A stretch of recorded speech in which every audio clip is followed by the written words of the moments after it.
So here I am now at the DC Bungalow, which was inaugurated. Yeah, it's the old bungalow which has been converted into a museum, a heritage museum. And here I am in the attic. So what it's called the musical room. So the attic is converted into musical instruments. So here there is the hutuli, pepa, torlit, gogona, gautik. So these are all the musical instruments used by different people, also the tribes: ram, tal, chap, ching, ring, khanjari, kortal, dumpak, missing. So the missing means it's a tribe. Therthera, that's used by the Hajong tribe. Murli, that's like a flute which everyone uses. Bubung, that's also used by the missing tribe. Banhi, which is also like a bamboo. I don't know, it doesn't have holes, so it doesn't look like a flute to me. And yeah, these are used, some of them are missing. And Karbi tribe, Karhanol, that's used by the Rabha tribe. Bakau Dankai, Rabha, Lakhor, Pransing, Rabha, Dhak, which is like a big dhol or a big drum, Golparia. And then here my boys are sitting, they already finished. Samuktal is Hajong, and Dagar, Khamak is Hajong, Damru is the normal Damru, as even what Shiva has right in his hand. Daskathia, Bagthenu, Kortal.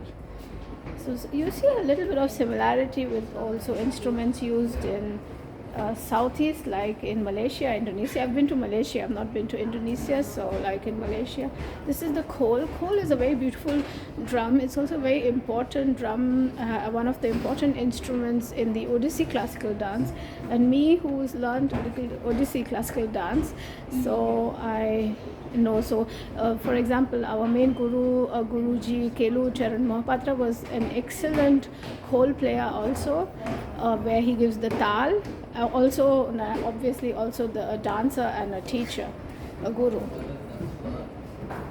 Anda Lohari, so this is like a veena, but a very simple, it's called veen. And Nagara, it's something like a tabla, but much more. Here you have again a lot of others used by tutu, that's the rabba, which is also like a flute. As you can see, small holes, just 3 holes. Mukbani, that's Golparia, Chifung, Rabha tribe, Badung Dupa, also the Rabha tribe. It's really interesting. Subtrang, I wonder how you can play all these instruments. Dotara, that's Dotara. So Tara is like a string. So Dotara would be 2 strings, and it really has 2 strings only. And then you have the Charinda or Cherja and the Tokari. So as you see, this whole thing is full of different musical instruments played by all different tribes.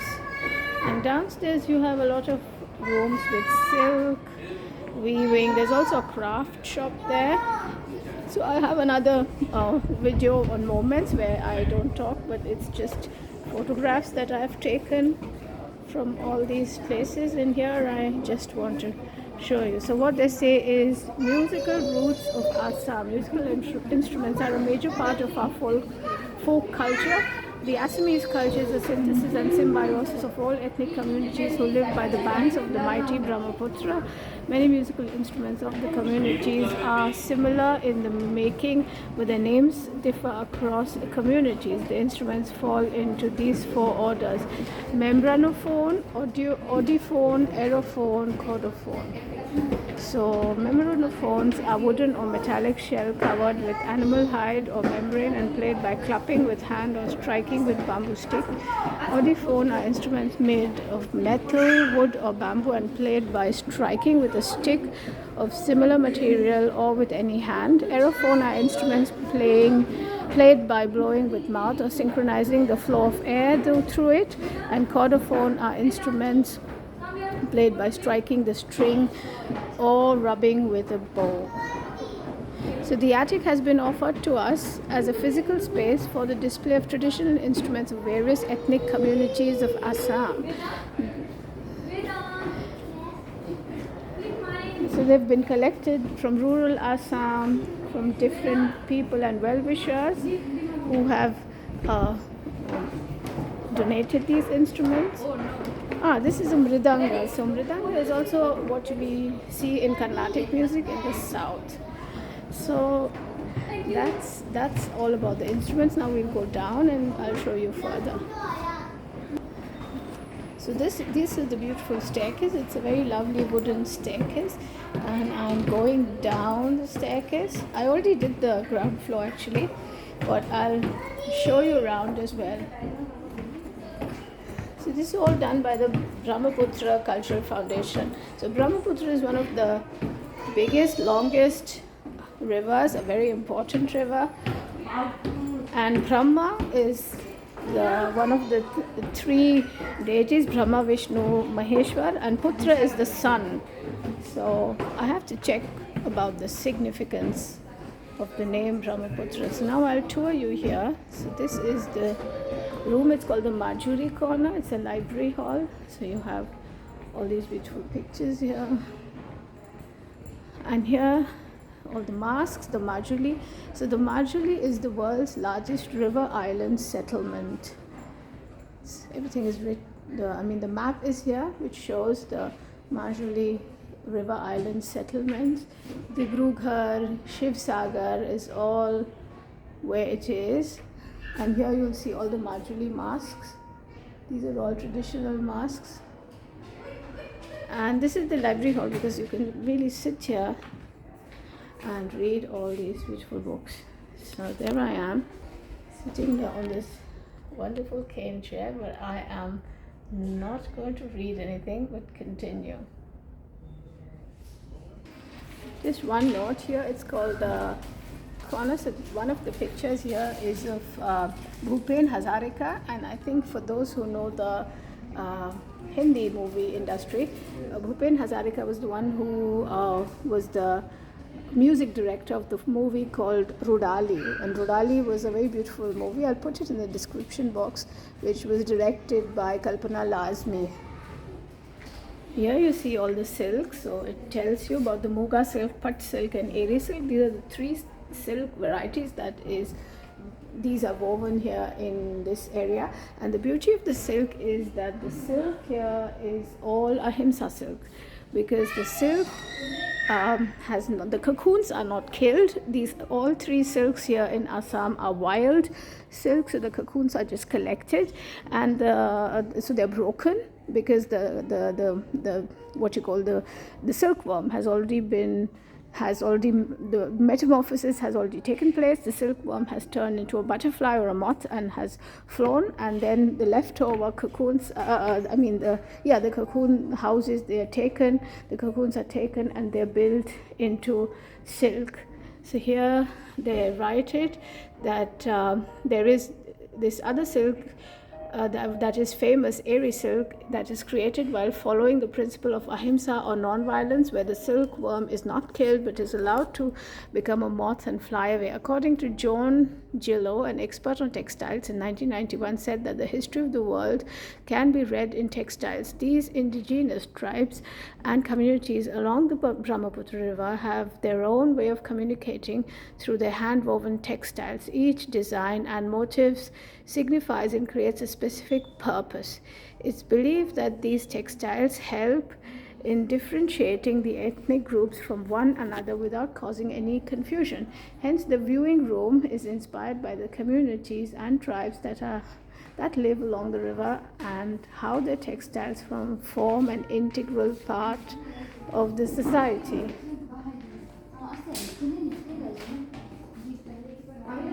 The Muga silk was the most expensive one. It's what the kings used to wear. And then you have the Eri silk. And they're all raw silk.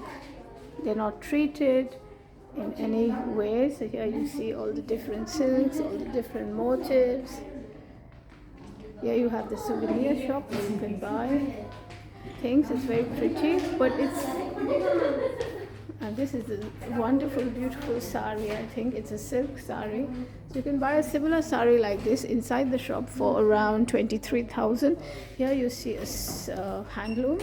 So this is the way they weave the thing, weave the cloth. So I had been to this place called Sualchari or Sual. I'll just go back to the board so that I can read here. Till then you can see. So last time when I'd been here, I had been to that village and I had also seen. So this is called the meeting room. Here there's a very old anchor. Here there are all these floats, but very old ones. Sualkuchi. So Sualkuchi is this village where all the artisans, where you'll always hear click clack, as they say. You will always hear the looms going and everyone making silk on the loom. So I'll show you the last room now. You already saw the vintage room, the meeting room, and this is the first room where you enter. It's extremely wonderful. Explains you how the Mahababu Brahmaputra River Heritage Center, as it's called, the DC Bungalow, what made, how it was built, how it was restored and reoriented, and everyone who's involved, the architects, etc. And here outside, for example, there is an art lobby, so there are different painters for a fixed amount of time who show their work.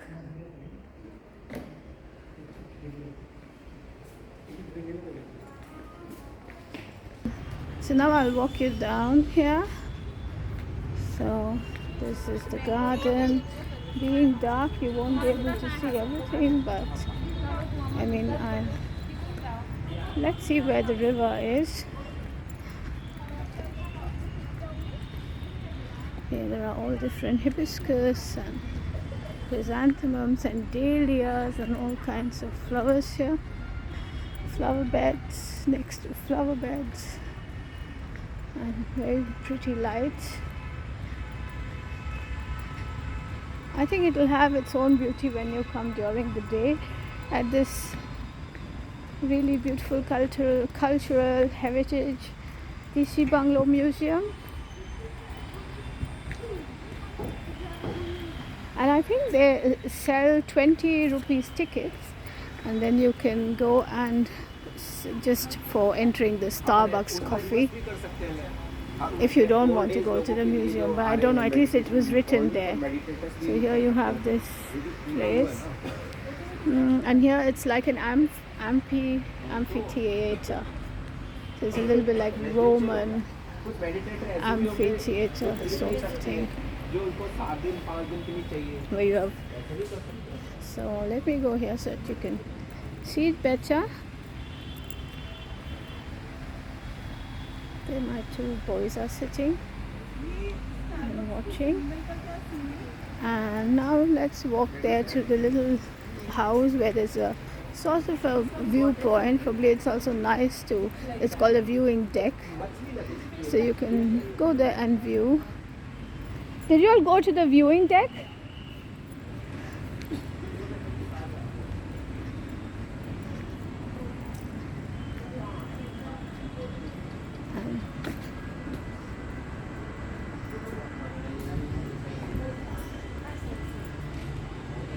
So this is the viewing deck, and you can sit here and see the Brahmaputra River, look at all the ferries. It's quite nice to look at here.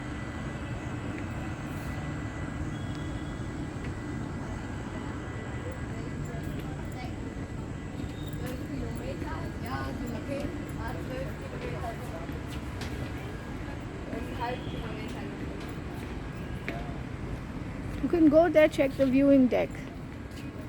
I'll go to the next viewing deck.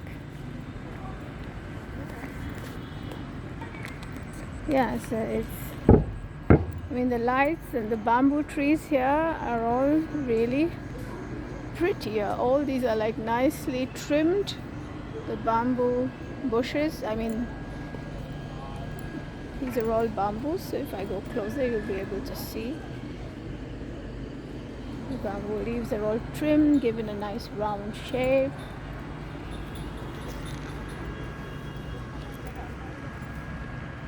Here there are palms. And here again other beds. So there is a place called Dolce where you can buy ice cream. And here there's another viewing deck. Here are these beautiful lanterns, all very typical out of cane because of all the cane and bamboo that grows here. So here you can see the next viewing deck.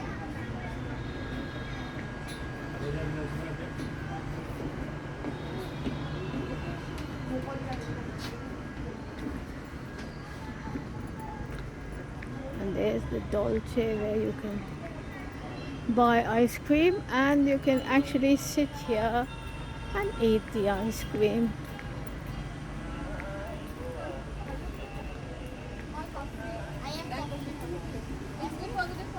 You can also buy sandwiches and all that here. So it's not just and cake, not just chicken tikka sandwich for 250 rupees, paneer tikka for 250, murg angara turnover, vegetable and paneer.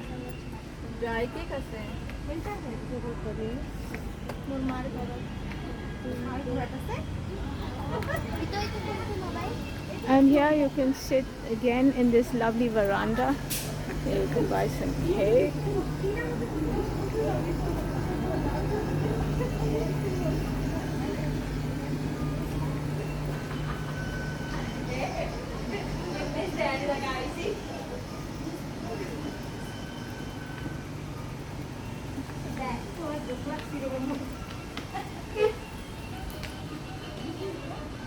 And there's music playing here in the background. And here there's a sort of scaffolding, like as though, I don't know if they plan to have plants growing here or if they plan to put a cloth here. But I mean, cloth will not be very, very practical because when it rains and Assam has very heavy rainfall, it won't be very practical. So I think I'll ask the guard what is planned here so that I can tell you what they have planned here. It looks very pretty.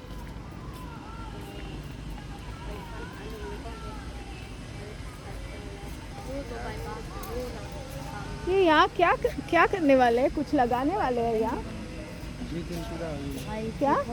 G20 का function होगा। G20 वो क्या है? G20 one और one family जो programme हो रहा है नरेंद्र मोदी कर रहे हैं। नरेंद्र मोदी का ओके ओके। बाहर से 28 देश का आदमी आएगा। 28 देश का आदमी, मतलब पूरे वर्ल्ड से यहाँ आने वाले हैं। ओके वन क्या बोले आपने? G20. Okay, it seems like I'm really not the best at politics, so I don't really update myself. I think my world is more yoga and my office and my kids, and there's not much time left after. But these really wonderful tables, all out of metal, and you can sit here and eat something either from this Dolce shop or probably also from Starbucks. And here is a small little children's place where you can play, as well as some big surprise. You can, I don't know if you can really play. या खेल सकते हैं क्या chess? So you have a chess board here. You can, I don't know if you're allowed to play chess, but these are all little Assamese, like almost like. Some of them look very royal and some of them, so you have the people here so that you can play chess here. I'll just show you the chess board here. Here's a jackfruit tree, very huge and beautiful. Here you can play snakes and ladders. Here you can play snakes and ladders, see? It's like a children's park on the grass. And then here you can climb. I mean, for kids, there are swings here out of old tires. It's really well made. Everything natural, everything organic. Unfortunately, not the food at Dolce with pretty unhealthy stuff. But everything cannot be done, right? Yes.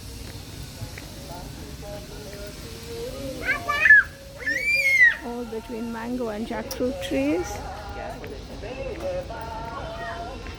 And here you have some little houses where children can actually sit and play in the houses.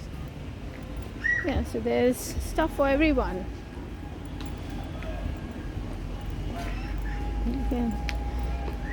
The houses are so big that you can actually go inside and play and climb. I mean, kids, of course, not older people. So that's it to tour. That's it to the tour of the beautiful DC Heritage House. And with that, I wish you well and keep healthy, keep safe, and stay healthy. And join me again for more videos all about the Northeast, what I'm exploring. And just one note I forgot: the ticket was here for. No, I think I'll just put it in the description box. So anyway, so that's it, and bye bye. See you.